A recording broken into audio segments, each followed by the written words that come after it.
Now the compound microscope. In simple microscope, there is a limited magnification. It is around less than or equal to 9. If you want to have a more magnification, not amplification, but magnification, then you need a compound microscope. And in compound microscope, we are having two lenses for much larger magnification. You can see in the figure, the first lens near the object हमारा क्या है, AB है, near the object is called objective, और sometime it is also known simply objectives. Objective ही बोलते हैं कई बार, और कई बार ऑब्जेक्टिव लेंस भी बोलते हैं. तो जो लेंस ऑब्जेक्ट के नज़दीक में होता है वो ऑब्जेक्टिव है, और जो आई के नज़दीक होता है वो आई पीस है.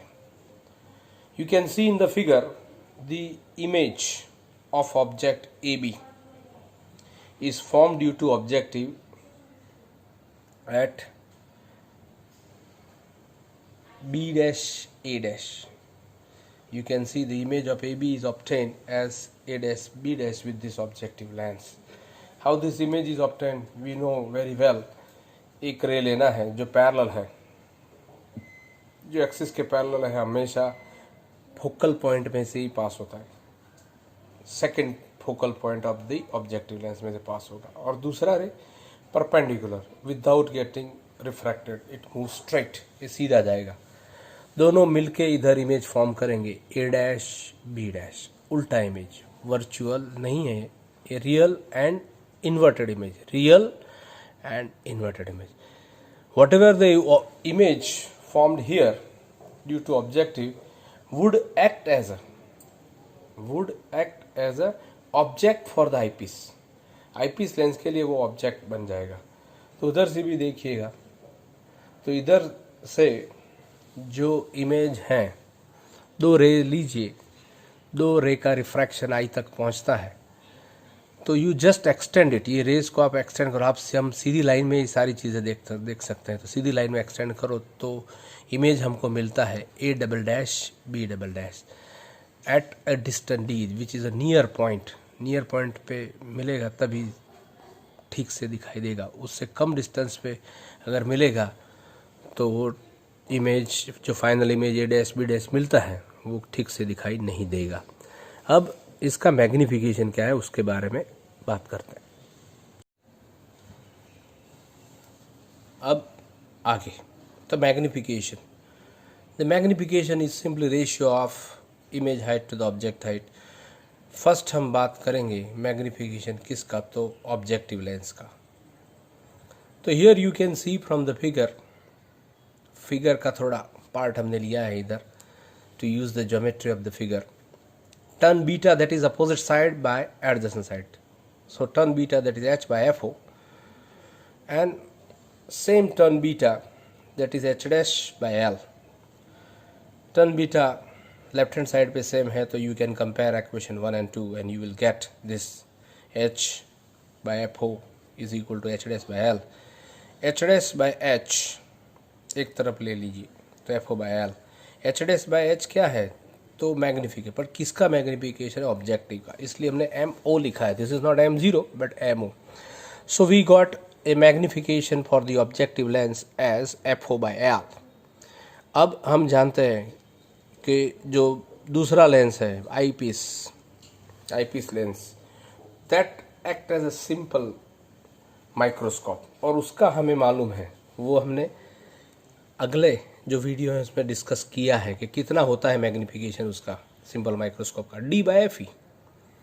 सो our eyepiece act as a simple magnifier और सिंपल माइक्रोस्कोप. उसका मैग्निफिकेशन हमें पता है. आगे हमने बहुत सारी इसमें बातें की हैं. तो D by FE, तो टोटल मैग्निफिकेशन क्या होगा दोनों लेंस का मिला के हम पढ़े हैं. तो simply by multiplying magnification of each lens, दोनों का मैग्निफिकेशन मल्टीप्लाई करो तो मिल जाएगा आपको टोटल मैग्निफिकेशन का formula. Moving on to the another topic, that is telescope. The telescope हम नज़दीक की चीज़ें देखने के लिए इस्तेमाल नहीं करते, दूर की. टेली मतलब दूर की चीज़ों का ऑब्जर्वेशन के लिए हम टेलीस्कोप लेते हैं. तो हमारा जो ऑब्जेक्ट है ज़्यादातर बहुत दूर होता है, तो इसके वजह से हमें जो ऑब्जेक्टिव लेंस लेना है उसका डायमीटर बहुत बड़ा चाहिए, उसकी फोकल लेंथ भी बड़ी होनी चाहिए। Okay, so objective lens is having much larger aperture means diameter. जितना बड़ा डायमीटर होगा उसका फ़ायदा क्या होगा आपको पता है, बुक में ठीक से लिखा नहीं है, लेकिन उसका फ़ायदा होगा it can accommodate more light, it can gather more light. उसी वजह से उसका अपर्चर होता है कि ज़्यादा लाइट गैदर करना है। अगर ज़्यादा लाइट गैदरिंग नहीं की तो डिफ्रैक्शन का जो आप वेव ऑप्टिक्स में पढ़ोगे वो प्रॉब्लम आ सकती है। तो इसके लिए इसका लेंस का डायमीटर इन ब्रैकेट अपर्चर बहुत बड़ा होना चाहिए, उसकी फोकल लेंथ भी बड़ी होनी चाहिए कंपेयर टू आईपीस। तो देखो इनफाइनाइट, ऑलमोस्ट इनफाइनाइट, दूर मतलब इनफाइनाइट थियोरेटिकली कोई रेज आ रही हैं तो it will be refracted with the objective lens, और दूसरा जो परपेंडिकुलर आ रहा है without getting refracted, it passes through the objective lens and form the image A dash B dash. Okay, at what distance it form the image from the objective lens? FO distance देख लो ऊपर, FO distance मतलब focal length के जितने distance पर ये image form होगी, और ये इमेज आईपीस के लिए ऑब्जेक्ट बन जाएगी। A dash B dash image eyepiece के लिए ऑब्जेक्ट बन जाएगी, और उसको बड़ा करने के लिए हम फोकल लेंथ आईपीस की जितनी फोकल लेंथ उतने डिस्टेंस पे नॉर्मली रखते हैं। तो इमेज कहाँ फॉर्म होती है तो देख सकते हो in figure, you can see in figure image is formed at infinite, so you can C comfortably. Okay, what would be the formula for magnification of this telescope? Let us discuss. Now in case of telescope, magnifying power means magnification is not a linear, but it is an angular magnification. Here angle involves in the formula of magnification. Ratio of angle beta, which is the angle subtended by the final image at eye, and alpha is the angle subtended by object at the lens or eye. इन दोनों का ratio हमें देता है magnifying power और angular magnification. Now to find the value of alpha and beta, again back to the figure. Figure में आपको वापस जाना ना पड़े इसलिए ये छोटा पार्ट दिखाया गया है. So turn beta that is h upon F E, and turn alpha that is opposite side h upon F O. Since beta and alpha are very small, you know, we are knowing this in all optics, these angles are very small, so they will be equally treated as tan beta is equally treated as beta, and tan alpha is equally treated as alpha.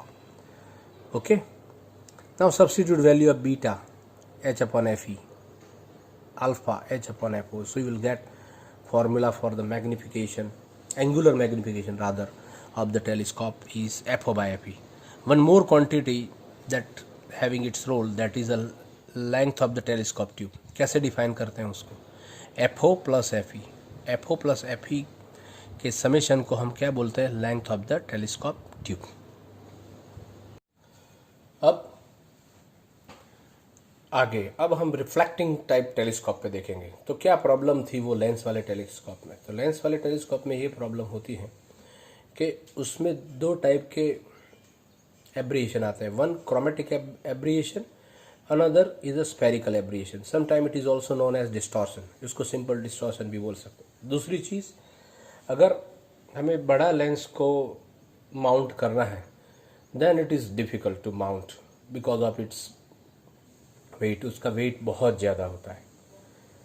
तो ये तीनों समस्याओं को हमें दूर करने के लिए हम कौन सा टेलीस्कोप इस्तेमाल करते हैं? Reflecting type telescope. Earlier was the refracting type. Now we are going to use the modern telescope, a reflecting type telescope, and that is a Cassegrain telescope. आप देख सकते हो ये फिगर में. तो इसमें क्या जो दिक्कतें आती हैं रिफ्रैक्टिव टेलीस्कोप में, ये क्या क्या रिमूव होगी? इधर कोई क्रोमेटिक एब्रिएशन नहीं होगा, कोई डिस्टॉर्शन नहीं होगा, spherical aberration you can say if you use the parabolic reflecting surface of the mirror. और तीसरा, इसका वेट ज़्यादा नहीं होगा। ओके, तो ये कैसा होता है reflecting type telescope, that is a Cassegrain telescope.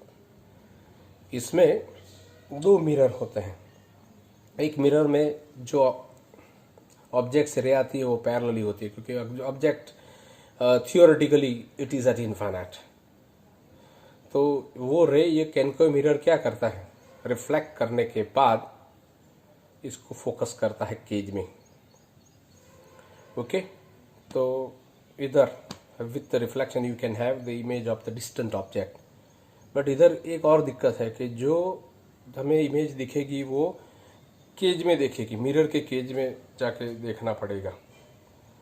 तो उससे क्या होगा कि अगर केज में आप जाओगे तो लाइट को ऑब्स्ट्रक्ट करोगे। तो उसके लिए वो लोग क्या करते हैं, एक छोटा सा केज बनाते हैं, वहाँ बैठ के आप दे सकते हैं। एक रिमेडी है। दूसरा रिमेडी ये है कि अंदर एक और मिरर रख देते हैं जिसको सेकेंडरी मिरर कहते हैं। वो क्या करता है, तो वो जो लाइट है उसको बाहर की ओर आईपीस की पोजीशन पे फोकस करता है, तो वो बाहर भी आप देख सकते हो। These days the people are using the reflecting telescopes.